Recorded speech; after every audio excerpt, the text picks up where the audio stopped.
Bonjour, bienvenue dans un instant stress. Celui-ci il est spécial puisqu'il s'intéresse à des héros, des super-héros de Marvel. Et vous les connaissez bien, c'est Spider-Man et Hulk. Et alors pourquoi je vous en parle dans instant stress? Puisque justement ça a un énorme rapport, Spider-Man et Hulk, avec la biologie, avec le stress et avec même les fameuses petites mitochondries.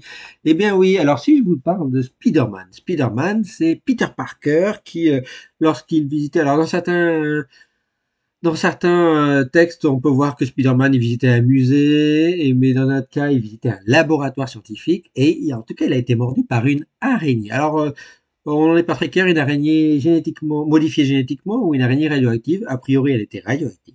Et donc, cette araignée radioactive a mordu Peter Parker. Et Peter Parker, grâce à cette morsure d'araignée, a fini par acquérir les pouvoirs de cette araignée et est donc devenu Spider-Man. Et pourquoi? Parce que il est sous-entendu que, évidemment, l'araignée radioactive, quand elle a mordu Peter Parker, elle a apporté de la radioactivité à Peter Parker, et cette radioactivité à Peter Parker a modifié le propre ADN de Peter Parker. Et en modifiant son propre ADN, a donné des super pouvoirs. Donc vous voyez, déjà, ça fait effet modification de notre ADN, super pouvoir, et puis radioactivité. Et puis à côté, vous avez Hulk.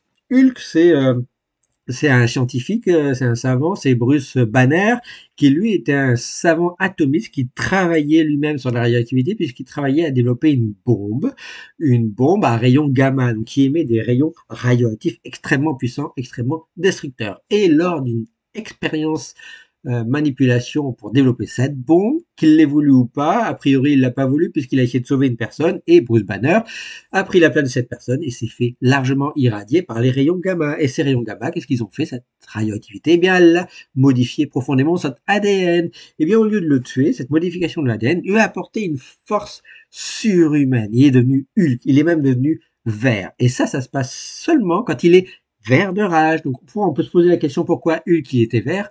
Eh bien, peut-être parce qu'il était vert de rage, mais aussi c'est parce que dans l'univers Marvel et dans l'univers des super-héros en général, la radioactivité est associée au vert. Je ne sais pas pourquoi. Il y a les martiens et puis il y a la radioactivité, c'est associé au vert. Et donc Hulk est devenu radioactif et donc il a été ionisé et puis il a reçu des rayonnements ionisants et puis ça a modifié son ADN, il est devenu tout vert et lorsqu'il se met en colère, ça a modifié des gènes qui donnent une force surhumaine et évidemment, s'il a une force surhumaine, ça veut dire qu'il a suractivé ces fameuses petites mitochondries qui donnent notre énergie de tous les jours. Ce sont elles qui ont probablement grossi, deviennent manifestent sa colère en faisant une pollution d'énergie extrêmement importante et il devient Hulk grâce aux mitochondries, grâce à la radioactivité, grâce à l'environnement ionisant. Alors, ça lui donne une force surhumaine, ça lui permet de se régénérer plus, donc beaucoup, donc il a un super pouvoir. Alors ça, Spider-Man et Hulk, ça me permet d'ouvrir de prochains instants stress justement pour vous parler de la fameuse radioactivité. Eh bien oui, que ce soit dans Spider-Man ou dans Hulk, oui, la radioactivité modifie notre ADN. Et quand je dis modifie notre ADN, ça fait ce qu'on appelle des mutations. Alors, si on a une forte dose comme a eu Bruce Banner, normalement, vous inquiétez pas, on ne devient pas Hulk, on en meurt puisque ça détruit notre ADN, ça le carbonise, ça l'explose et donc on en meurt. Voilà. Bon, Bruce Banner aurait dû mourir, mais il est devenu Hulk.